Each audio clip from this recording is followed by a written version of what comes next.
योगयोगयोगेश्वराय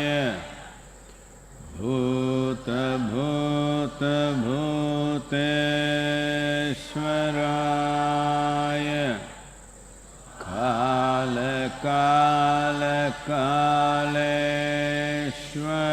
कालकालकालेश्वराय शिव शिव सर्वेश्वराय शम्भो शम्भो महादेवाय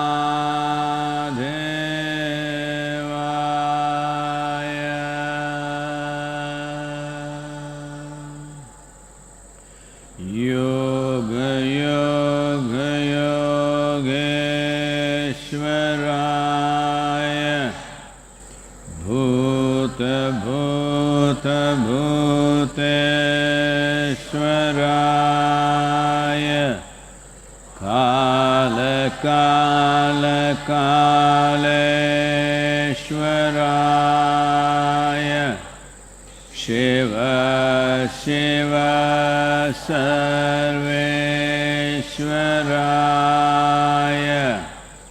शम्भो शम्भो महादेवाय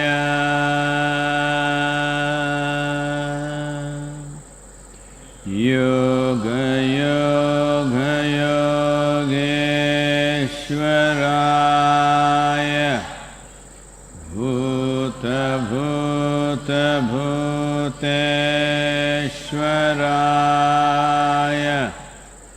कालकालकालेश्वराय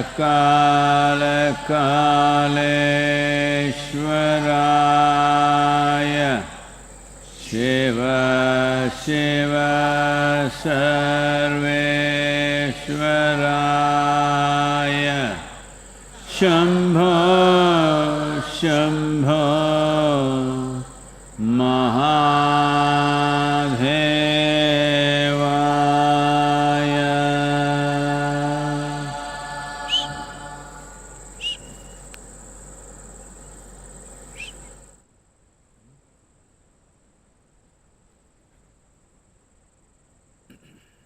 नमस्कारम, सभी को नमस्कारम।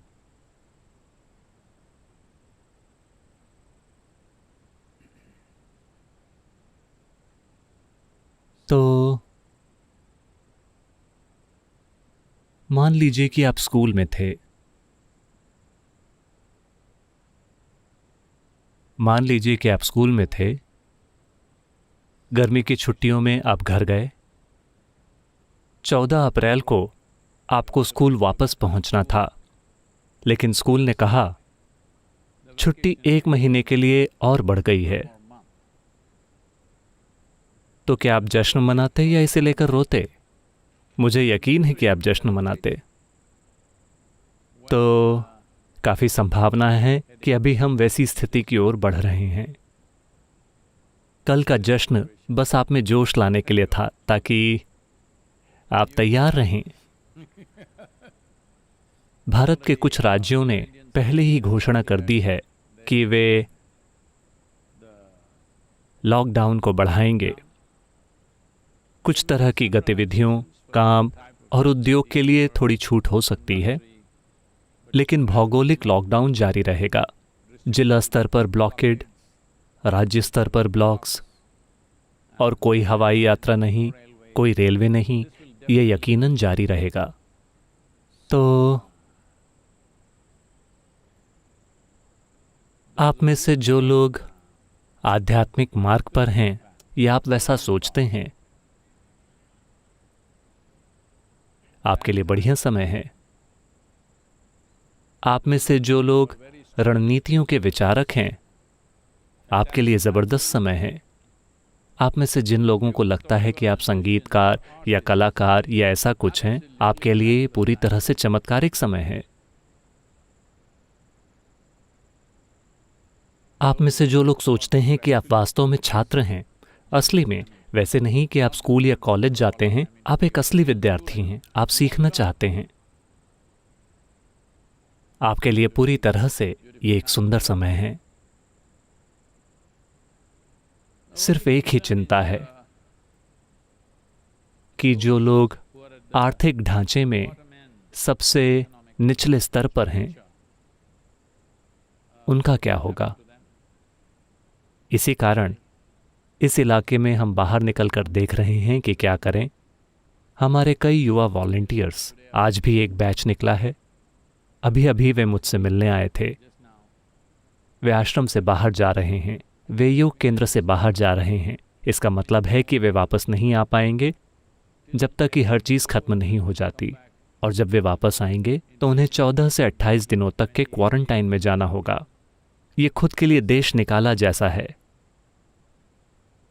वे हमारे आसपास के ग्रामीण समुदायों की सेवा करने के लिए कदम उठा रहे हैं। हम उनकी प्रतिबद्धता को नमन करते हैं। तो स्वास्थ्य कर्मियों और दूसरों के लिए मास्क, दस्ताने और कुछ सेफ्टी सूट जैसी मेडिकल सहायता जो हमारे चाइनीज़ वॉलंटियर्स ने भेजी थी, वो दिल्ली में कस्टम से पार हो गई है। उसे कल या ज़्यादा से ज़्यादा परसों यहाँ पहुँच जाना चाहिए। तो ये चीज़ें हो रही हैं, लेकिन सबसे बड़ी चुनौती होगी दवाओं को उपलब्ध कराना, जिसकी बड़े पैमाने पर ज़रूरत पड़ सकती है। सबसे बढ़कर उन लोगों को पोषण प्रदान करना जिनको जब तक काम न मिले वे अपने लिए पोषण नहीं जुटा पाते हैं। 3 हफ्ते उन्होंने अपने संसाधनों से काम चलाने की अपनी सीमा पहले ही पार कर ली है। दबाव बहुत ज़्यादा हो गया है, तो हमने पहले ही वो काम शुरू कर दिया है, लेकिन ये बढ़ता ही जाएगा। हम पर आर्थिक दबाव बढ़ता ही जाएगा। पिछले 2 दिनों में आप में से कई लोगों ने एक बड़े पैमाने पर योगदान किया है और हमारी सहायता की है। हम इस सहारे के जारी रहने की उम्मीद करते हैं, क्योंकि ये कुछ और दिन चलने वाला है। ये बहुत जल्दी खत्म नहीं होगा। ये लॉकडाउन रोकथाम का एक तरीका है। कई लोग ये सवाल पूछ रहे हैं, कोई बीमार नहीं है, वो ये लॉकडाउन क्यों कर रहे हैं? मेरा बिजनेस खत्म हो रहा है, मेरा काम रुका हुआ है, मैं टहल नहीं सकता, मैं सिगरेट नहीं पी सकता, मैं शराब नहीं पी सकता, ये क्या है? आपको समझना होगा कि ये रोकथाम के लिए किया गया है। अगर आपने एक विवशता भरा जीवन जिया है तो आप शायद न समझें कि रोकथाम का काम क्या होता है। वे सभी लोग जो अपने बिजनेस में, अपने जीवन में कई तरीकों से सफल हैं, वो हमेशा चीज़ों को पहले से भांप कर काम करते हैं। वो इंतज़ार नहीं करते कि समस्या बेकाबू हो जाए और फिर कुछ किया जाए। वे समस्या के आने से पहले ही काम शुरू कर देते हैं। यही इंसान होने का महत्व है। बाकी सारे प्राणी जब समस्या उन्हें चोट करती है तब वो उससे निपटते हैं। इंसानों से उम्मीद की जाती है कि वो समस्याओं को भांप लें और उन्हें वहीं रोक दें। ऐसा हुआ। शंकरन पिल्लई न्यूयॉर्क में थे, अभी नहीं, वायरस से पहले। अभी होने के लिए न्यूयॉर्क एक बुरी जगह है। दुर्भाग्य से आंकड़े, आज के आंकड़े बुरे हैं। पिछले 24 घंटों में अमेरिका में लगभग 1200 मौतें हुई हैं। अमेरिका ने कुल 9600 की संख्या पार कर ली है। स्पेन में एक दिन में 223, इटली अभी भी बहुत ज़्यादा है। 24 घंटों में 525 मौतें। फ्रांस 518, यूके 621 और भारत 32। भारत में प्रति 10 लाख आबादी पर मौतों की दर सबसे कम है। मेरे ख्याल से लॉकडाउन से बहुत बड़ा फर्क पड़ा है, लेकिन अब लॉकडाउन को वाकई इस तरह से कसना कि ये वाकई कारगर हो, क्योंकि अगर एक चूहा भाग जाता है तो वो एक चूहा पूरी आबादी को इन्फेक्टेड करने के लिए काफ़ी है। तो लेकिन चूहे इसके कैरियर नहीं हैं, इसे इंसान फैला रहे हैं। लेकिन कुछ लोग ऐसे हैं जो एक खास अंदाज में हैं। लेकिन शंकरन पिल्लई न्यूयॉर्क शहर में थे और वो एक बहुत महंगे रेस्टोरेंट में गए। उन्होंने $20 का एक नोट निकाला और वेटर को देने की कोशिश की। तुम इसे रखो। वेटर ने कहा, क्या हुआ? क्या आप टेबल बुक करना चाहते हैं? आप काउंटर पर जाकर टेबल बुक कर सकते हैं, आपको मुझे ये पैसे देने की ज़रूरत नहीं है। उन्होंने कहा, नहीं नहीं, तुम इसे रखो, मैं तुम्हें बताऊंगा, इसे रख लो। उसने ले लिए। तब उन्होंने कहा, मुझे टेबल नहीं चाहिए। आज शाम को मैं यहाँ अपनी नई गर्लफ्रेंड के साथ आने वाला हूँ। जब मैं यहाँ आऊँ तुम कहना कि कोई टेबल खाली नहीं है। मैं उसे एक थोड़े सस्ते रेस्टोरेंट में ले जाऊंगा, लेकिन तुम $20 रखो। बस कहना कि आज एक भी टेबल खाली नहीं है। रोकथाम के लिए किया गया काम। लेकिन कुछ लोग ऐसे हैं, क्यों? मैं इतने सालों से ऐसा ही रहा हूं, मुझे अपना तरीका क्यों बदलना चाहिए? समस्या क्या है? मैं क्यों नहीं जा सकता? मैं आपके चेहरे के करीब ऐसे क्यों नहीं बोल सकता जैसा मैं हमेशा से करता रहा हूं? आप हमेशा से ऐसा करते रहे हैं। हम आपकी बदबूदार सांसों को सहते रहे हैं, लेकिन अब आप मौत लेकर आ रहे हैं। कभी कभी सांसों की बदबू जान भी ले सकती है। अब अपनी सभ्यता को बदलने का ये एक अच्छा समय है कि आप एक दूसरे के चेहरे पर थूकते हुए बात न करें। ऐसा करने का समय आ गया है, हमेशा के लिए, सिर्फ अभी के लिए ही नहीं। ये समय है कई चीज़ों को बदलने का, लेकिन मैं तो ऐसे ही करता रहा हूं। ये एक समस्या है।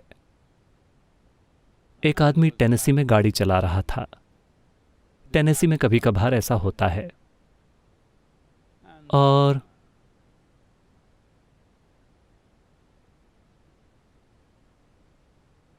बिना किसी चेतावनी के एक लोकल पिकअप ट्रक जो किसी सामान से भरा हुआ था, अचानक बगल वाली मिट्टी की सड़क की ओर मुड़ गया।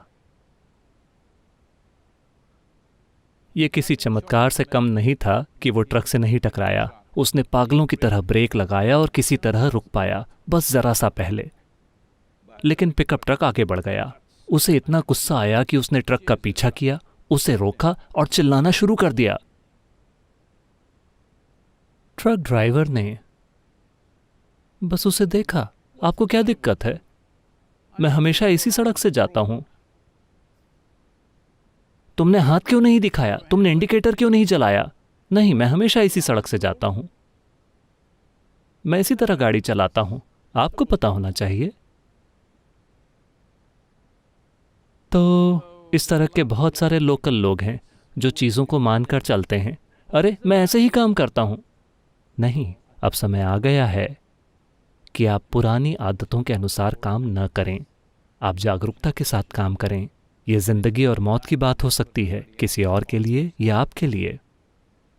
तो ये बहुत बहुत महत्वपूर्ण है कि अभी सरकार लॉकडाउन के बाद लॉकडाउन लाए। इससे भी ज़्यादा महत्वपूर्ण ये है कि हर नागरिक खड़ा हो और सही चीज़ें करे। ये सबसे महत्वपूर्ण है। वरना सरकार लॉकडाउन की घोषणा करती रहे और आप अपने आसपास उसे फैलाते रहें, फिर इसका कोई फ़ायदा नहीं है। आपको समझना होगा कि ये सरकार के बारे में नहीं है, ये प्रशासन के बारे में नहीं है, ये स्वास्थ्य अधिकारियों के बारे में नहीं है। यह आपकी ज़िंदगी और आपके आसपास की ज़िंदगियों के बारे में है। आपका बर्ताव ही ये तय करने वाला है। ये एक बहुत बड़ी जिम्मेदारी और एक सौभाग्य भी है कि सिर्फ कुछ न करके आप लोगों के जीवन को बचा सकते हैं। ये कितना अद्भुत है। लेकिन दुर्भाग्य से पिछले 2 दिनों में इसका शिकार होने वाले और मरने वाले मेडिकल प्रोफेशनल्स की संख्या असामान्य रूप से अधिक है, क्योंकि वो ओवरटाइम काम कर रहे हैं।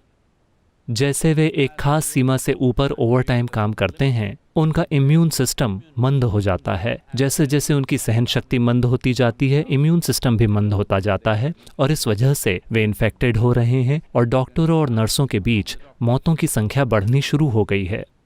वे सभी लोग जो गैर जिम्मेदाराना व्यवहार करते हैं, और कहते हैं मैं ऐसा क्यों नहीं कर सकता, मैं वैसा क्यों नहीं कर सकता।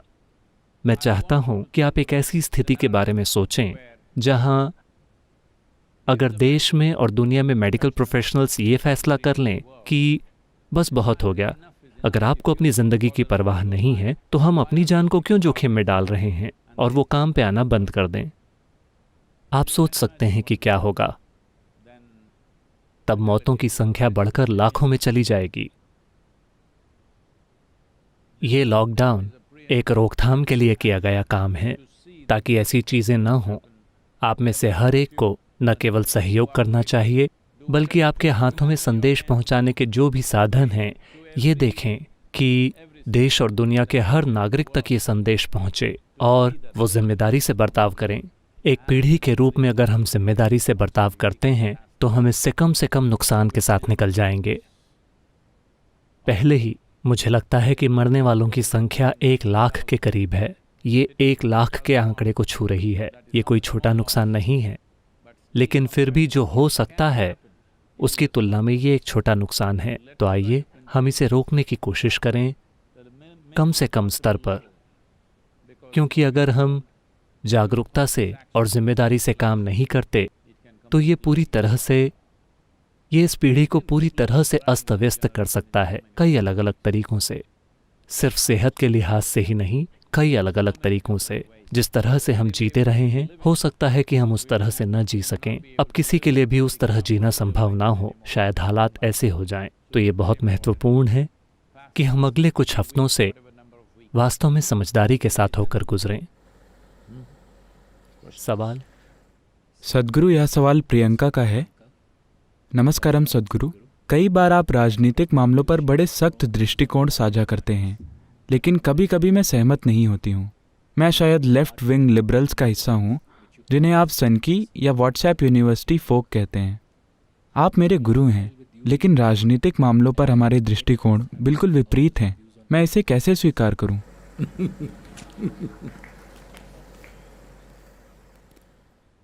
मैं आपकी कल्पना से कहीं अधिक लेफ्ट हूं,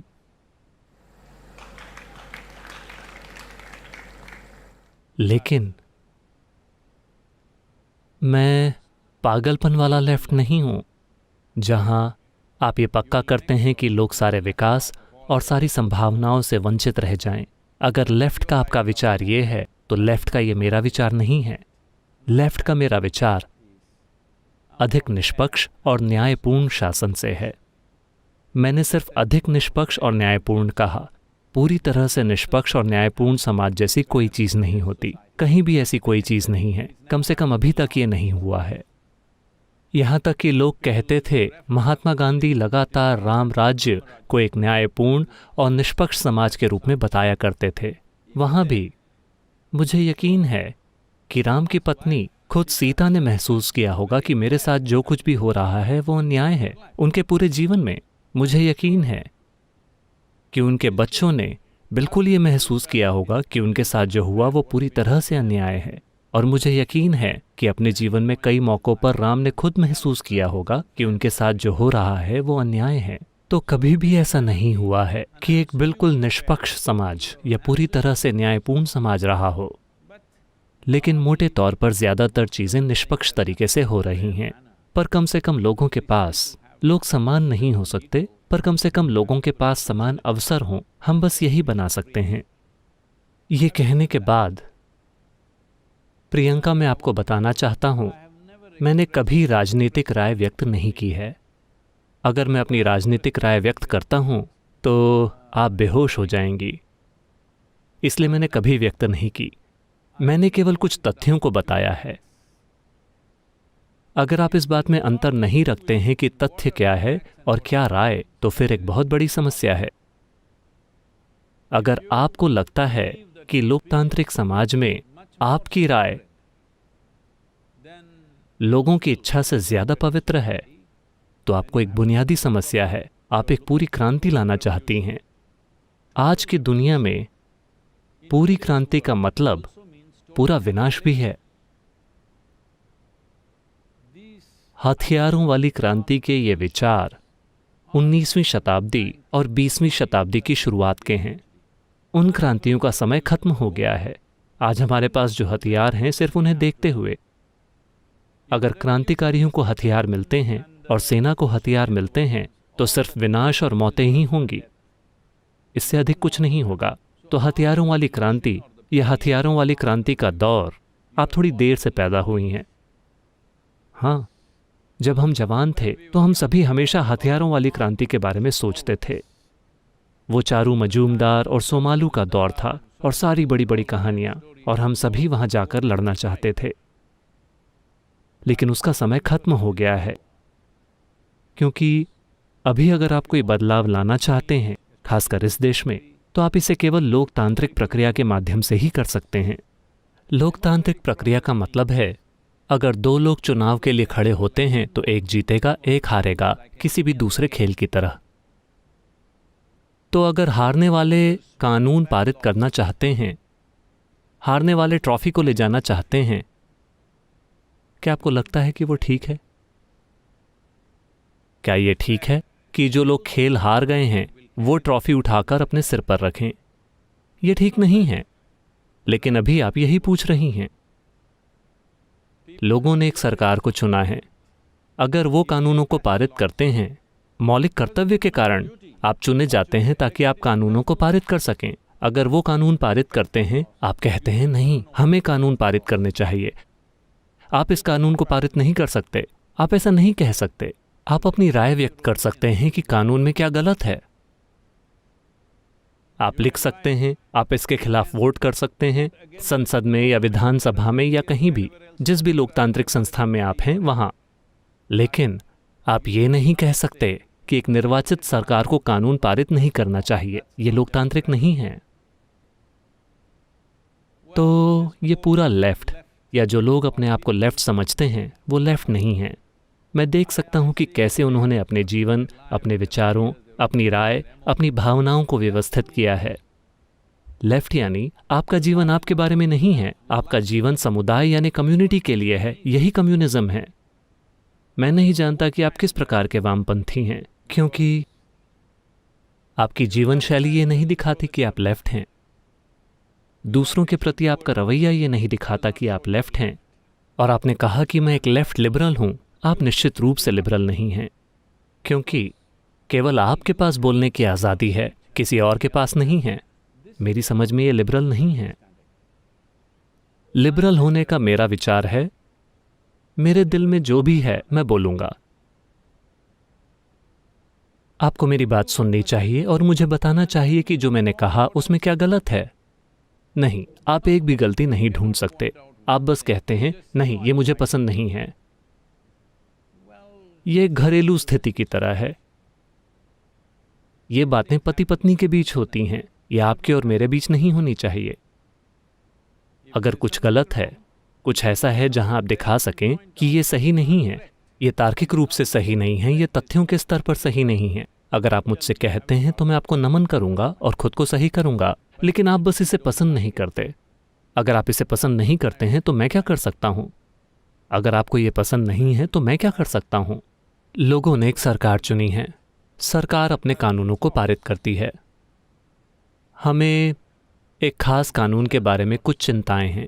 हम कह सकते हैं ये हमारी चिंता है, कृपया इसे ठीक कीजिए। लेकिन फिर भी ये उनका चुनाव है कि वे इसे ठीक करना चाहते हैं या वे इसके साथ आगे बढ़ना चाहते हैं।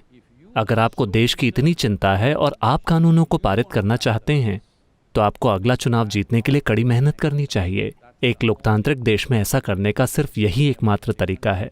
लोकतंत्र का यही मतलब है, आप चुनाव हार जाते हैं और आप कानून पारित करना चाहते हैं। जीवन इस तरह से काम नहीं करता।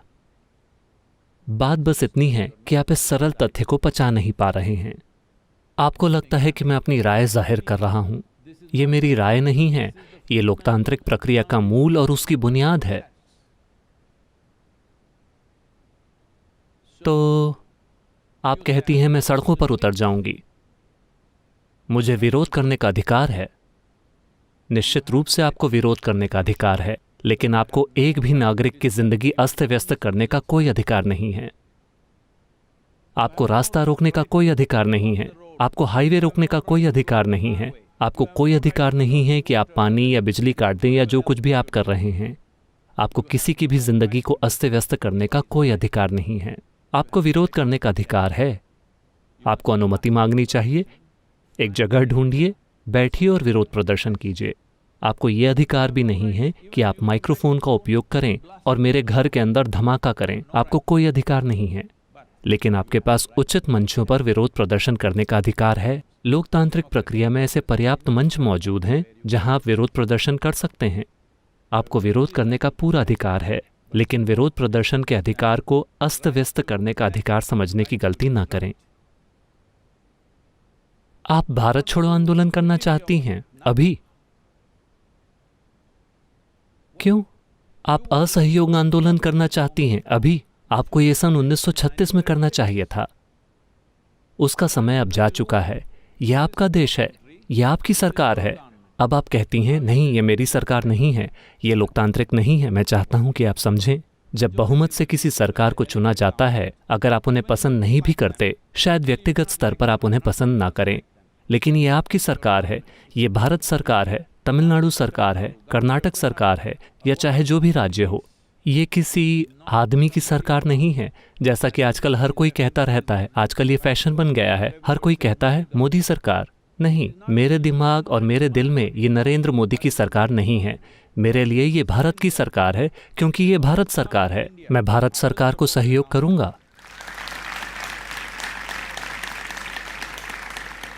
इसलिए नहीं क्योंकि मैं किसी का फैन हूं, इसलिए नहीं क्योंकि मैं किसी राजनीतिक विचारधारा से जुड़ा हूं, सिर्फ इसलिए क्योंकि मैं इस भारत का नागरिक हूं। मेरे लिए इसका अर्थ ये है कि चूंकि मैं इस देश का एक नागरिक हूं, इसलिए देश मुझे व्यवस्थाएं उपलब्ध करा रहा है, कुछ सुविधाएं, कुछ मूलभूत चीजें, ताकि हम जी सकें और काम कर सकें। उसके लिए मैं अपना सिर झुकाता हूं और कहता हूं कि सरकार नियमों के अनुसार जो कुछ भी कहती है, मैं उसका पालन करूंगा, मैं उसी के अनुसार चलूंगा, क्योंकि वही कानून है। आपने जो कानून बनाए हैं, मैं उनसे सहमत नहीं हूं। अगर आप सहमत नहीं हैं, तो सुप्रीम कोर्ट है या कोई और कोर्ट है जहां आप जा सकते हैं। अगर ये गैर कानूनी है तो ये धराशायी हो जाएगा, लेकिन अगर ये कानून के मुताबिक है और आपको फिर भी पसंद नहीं है, तो आपको अगला चुनाव जीतना चाहिए। सिर्फ यही एक रास्ता है। आपके पास इन 5 सालों में काम करने का संकल्प नहीं है और आप बस किसी तरह चुनाव जीतना चाहते हैं। आपके पास वैसा कमिटमेंट नहीं है। आप बस अपने घर में बैठकर पूरी जिंदगी खाना पीना चाहते हैं, लेकिन आप सरकार के हर काम का विरोध करना चाहते हैं। मैं आपको बता रहा हूं, भारत सरकार के प्रति मेरा रवैया वही है, चाहे देश में भी किसी का भी शासन हो, क्योंकि मेरे लिए देश पर भारत सरकार का शासन है। मोदी सरकार या मनमोहन सिंह सरकार का नहीं, या किसी और की सरकार का नहीं। मेरे दिमाग और मेरे दिल में ये भारत सरकार है और मैं सहयोग करूंगा। तो आपको ये पसंद नहीं है, यानी इसका मतलब है कि आपको लोकतांत्रिक प्रक्रिया पसंद नहीं है, यानी आपको प्रधानमंत्री बन जाना चाहिए बिना किसी मेहनत के। और आपकी योग्यता क्या है? सिर्फ ये कि आपको मेरी कही बातें पसंद नहीं हैं। आपके पास बस यही योग्यता है। अब आपके और एक गुरु के रूप में मेरे बीच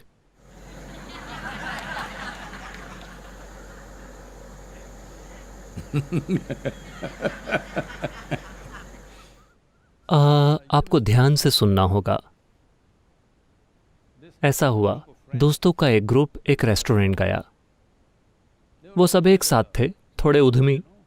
वो सभी कॉलेज में अच्छे दोस्त थे। वो लंबे समय से एक दूसरे से नहीं मिले थे। 5-6 साल बाद अब वो मिल रहे हैं। वो सभी साथ हैं।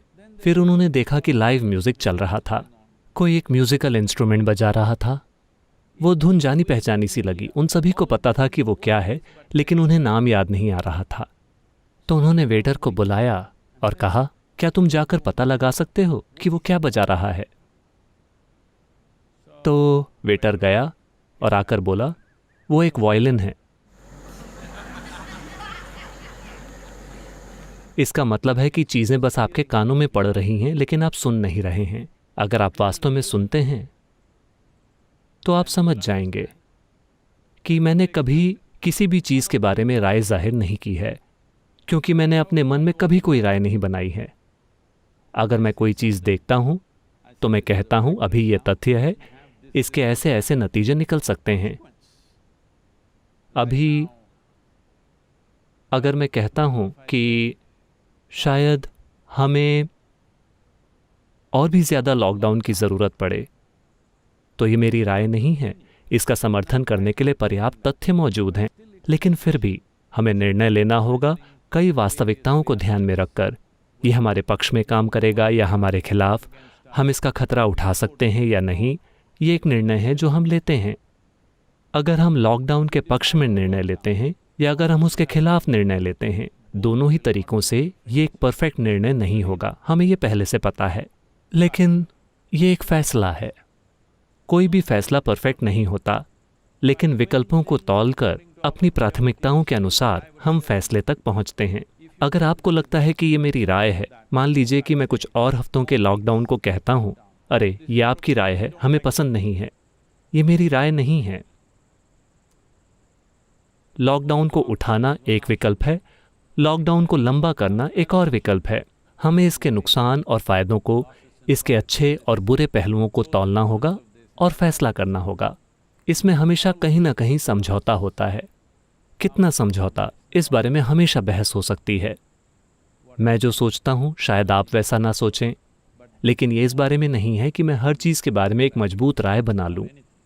खासकर देश में हो रही धुंधली राजनीतिक घटनाओं के बारे में किसी भी व्यक्ति के लिए कोई राय बनाना बहुत मुश्किल है। लेकिन मैं चाहता हूं कि आप ये बात समझें, मैंने अपना जीवन बहुत ज़्यादा अनुशासन के साथ जिया है कि मैं अपने आसपास के किसी भी व्यक्ति के बारे में राय न बनाऊं। जो लोग मेरे साथ 20-25 साल से रह रहे हैं, अभी भी मेरे पास उनके बारे में कोई राय नहीं है। मैं अभी भी उन्हें नई निगाहों से देखता हूँ जैसे वो आज हैं।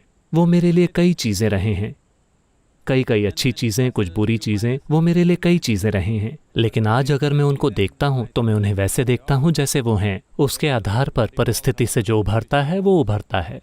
इसमें बहुत ज़्यादा अनुशासन और भीतरी काम की ज़रूरत पड़ती है ताकि आप कोई राय न बनाएं। तो जब आपके और मेरे साथ आध्यात्मिक आयाम की बात आती है, आपको सुनना चाहिए, आवाज़ सिर्फ कान तक ना रुके। अगर मैं आपसे पूछता हूँ कि क्या बज रहा है, आप कहते हैं वायलिन, आपको लगता है कि मैंने सोचा था कि वो पियानो या कुछ और है? तो खैर, मुझे नहीं पता कि आप कितनी लेफ्ट हैं। मैं पूरी तरह से लेफ्ट हूं, क्योंकि देखिए, योग केंद्र एक कम्यून है। एक तरह से ये एक कम्युनिस्ट व्यवस्था है। कोई नहीं पूछ रहा कि आपके पास कितना है, कोई नहीं पूछ रहा कि आपका धर्म क्या है, आपकी जाति क्या है, आप कहाँ से आए हैं, आपके पिता कौन हैं। अगर आपके कोई पिता ना हो तो भी मुझे फर्क नहीं पड़ता। नहीं, अगर आप उनमें से एक हो तो, अगर आप वैसे हैं तो भी हम आपके साथ वैसा ही व्यवहार करेंगे जैसा हम हर किसी के साथ करते हैं। अगर आप ऊंचे उठते हैं और कुछ खास गुण दिखाते हैं तो हम उसका भी सम्मान करेंगे, वरना अगर आप ऊंचाई से भी आते हैं तो भी हम आपके साथ वैसा ही व्यवहार करते हैं। अगर ये लेफ्ट नहीं है तो और क्या लेफ्ट है? ये पूरी तरह से लेफ्ट है। मुझे नहीं लगता कि आप इस तरह से जी रही हैं। मुझे यकीन है कि आप अपने खुद के घर में रह रही हैं और लेफ्ट की फिलॉसफी की बातें कर रही हैं। लेकिन अगर आपसे कोई अपना फ़ोन किसी ऐसे व्यक्ति को देने को कहता है जिसके पास फ़ोन नहीं है, पूरी तरह से नहीं देना है, ऑल्टरनेट दिनों के लिए अपने पड़ोसी के साथ शेयर कीजिए, क्योंकि वैसे भी शायद आप पार्टी के सदस्य हैं। कोशिश करके देखिए। यहाँ हम ऐसी चीज़ें बिना किसी दिक्कत के करते हैं, तो इस चीज़ में मत पड़िए और किसी न किसी तरह आप आध्यात्मिक मार्ग पर आ गई हैं। मार्ग पर बने रहिए। लेफ्ट जाकर रास्ते से लुढ़किए मत या राइट जाकर रास्ते से लुढ़किए मत। मुझे आशा है कि आप ये नहीं सोचते कि मैं राइट हूँ।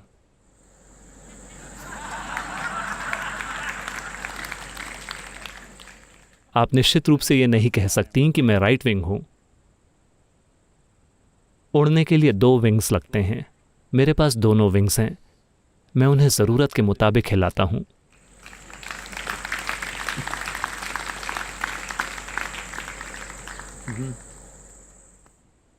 अगला सवाल सिद्धार्थ वजीर का है। सद्गुरु, जम्मू कश्मीर को आपकी मौजूदगी की ज़रूरत है ताकि लोग प्रादेशिक मुद्दों के सिवा किसी और चीज़ पर ध्यान लगा पाएं। क्या यहाँ पर पैर रखने का आपका कोई प्लान है?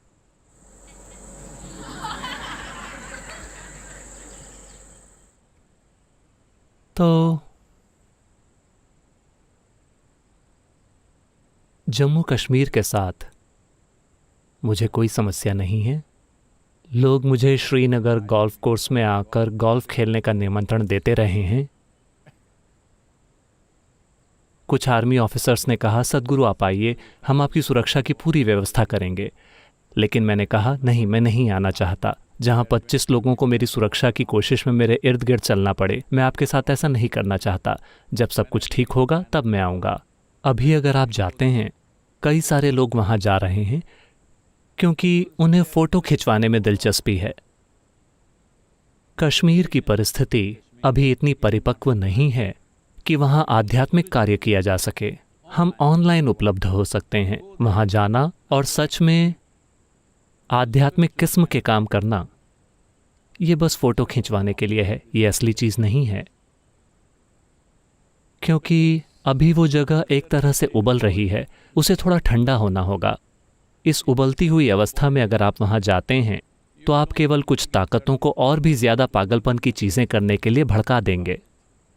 वो और भी ज़्यादा असुरक्षित महसूस करेंगे और शायद और भी ज़्यादा हिंसक हो जाएंगे। शायद मेरी सुरक्षा अच्छे से हो, लेकिन वो किसी और पर हमला कर देंगे। जो लोग सत्संग में हिस्सा लेते हैं, शायद उनकी हत्या हो जाए। हाँ, ऐसा होने की संभावना है। मैं इस तरह के हंगामे नहीं पैदा करना चाहता। तो उस परिस्थिति में प्रवेश करना अभी समझदारी नहीं होगी। ऐसा करना सिर्फ वहाँ हो रही चीज़ों का फ़ायदा उठाने की कोशिश होगी, जो मैं कभी नहीं करूँगा। हम जम्मू कश्मीर में नहीं जाएंगे सिवाय वहाँ गुमनाम रूप से मोटरसाइकिल चलाने के। शायद हम वो करें, लेकिन क्या हम वहाँ जाकर बड़े बड़े कार्यक्रम करेंगे? नहीं, मैं वैसा नहीं करूँगा। वे हमारी सामग्री तक हमेशा ऑनलाइन पहुँच सकते हैं, मुफ्त में। और अगर आप एक मिलिटेंट हैं या आतंकवादी हैं या किसी तरह से कट्टरपंथी हैं, तो हम आपके लिए इनर इंजीनियरिंग ऑनलाइन मुफ्त में भेंट करेंगे। रूपांतरण के साधन। क्योंकि मैं चाहता हूं कि आप समझें। इसके कई पहलू हैं। मैं इस बात का मजाक उड़ाने की कोशिश नहीं कर रहा हूं। हर कोई उन चीज़ों पर विश्वास करता है जिस पर वो विश्वास करते हैं, और उन्हें लगता है कि वो सही चीज़ कर रहे हैं। आपको हमेशा लगता है कि दूसरा आदमी पागल है। ऐसा हुआ। टेनेसी के एक खेत में सफ़ेद यूनिफॉर्म पहने 2 गार्ड आए और उन्होंने किसान से पूछा, देखो, एक पागल खाने से एक पूरी तरह से पागल आदमी भाग गया है। हम उसे खोज रहे हैं। क्या तुमने उसे देखा है? किसान ने पूछा, वो कैसा दिखता है? उन्होंने कहा, वो बहुत नाटा और दुबला है और उसका वजन 133 किलो है। किसान ने कहा, क्या वो नाटा और दुबला है और उसका वजन 133 किलो है? हमने तुम्हें बताया ना वो पागल है। तो आपको नहीं पता कि कौन पागल है, ठीक है? तो बात यह तय करने की नहीं है कि कोई गलत है, हम सही हैं। बात वो नहीं है। अभी महत्वपूर्ण चीज़ है इस तरह से काम करना जहां आप सबसे ज़्यादा असर पैदा कर सकें, क्योंकि जीवन समय और ऊर्जा की बस थोड़ी सी मात्रा है। यह समय और ऊर्जा की सीमित मात्रा है। हर इंसान को इसे समझना होगा। आपको हमेशा उस जगह पर काम करना चाहिए जहां आप सबसे ज़्यादा असर पैदा कर सकें। क्या आप काम करने के लिए एक आसान जगह चुन रहे हैं? नहीं, वो जगह जहां सबसे ज़्यादा असर होगा। सबसे ज़्यादा असर को कई तरीकों से मापा जा सकता है, लेकिन निश्चित रूप से ये इस बारे में नहीं है कि वहाँ काम करना आसान है या कठिन। बात वो नहीं है। क्या आप कोई असर डाल सकते हैं या फिर ये बस समय और ऊर्जा की बर्बादी है? ये फैसला हर किसी को लेना होता है। मैंने ये फैसला कर लिया है। मैं उन जगहों पर नहीं जाऊंगा जहां लड़ाइयां चल रही हैं, इस तरह की परिस्थितियां जहां अकाल पड़ा है जहां लोग जाकर कुछ फल बांटते हैं, केले, संतरे, और फोटो खींचकर अखबार में छपवा देते हैं। मैं ऐसी चीजें नहीं करूंगा, ये मेरे लिए बहुत भद्दी हैं। मैं ऐसी चीजें कभी नहीं करूंगा। जहां युद्ध चल रहा हो, जहां मौतें हो रही हों, हम आकर कहें मैं तुम्हें आध्यात्मिकता सिखाऊंगा, ये ऐसे काम नहीं करता। मुझे ऐसे लोग चाहिए जिनके जीवन में कुछ चीज़ें आराम में हों और जो किसी गहरी चीज़ या एक ऊंचे आयाम पर ध्यान देने के लिए तैयार हों। सिर्फ तभी मैं उनके साथ काम कर सकता हूँ, वरना ये बस आध्यात्मिक फोटो ऑप होगा। मुझे इसकी कोई ज़रूरत नहीं है। मैं पहले ही काफ़ी आध्यात्मिक दिखता हूँ, है ना? धन्यवाद। योग योग योगेश्वराय भूत भूत भूतेश्वराय काल काल कालेश्वराय शिव शिव सर्वेश्वराय शंभो शंभो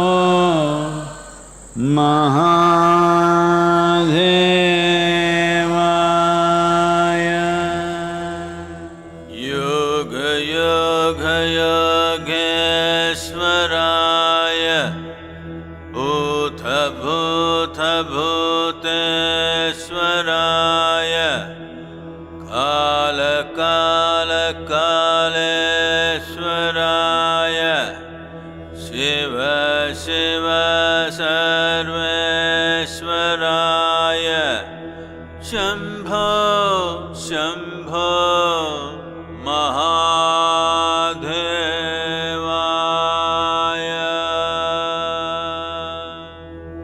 योग योग योगेश्वराय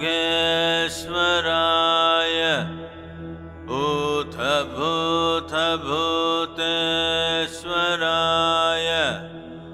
काल काल कालेश्वराय शिव शिव सर्वेश्वराय शंभो शंभो महादेवाय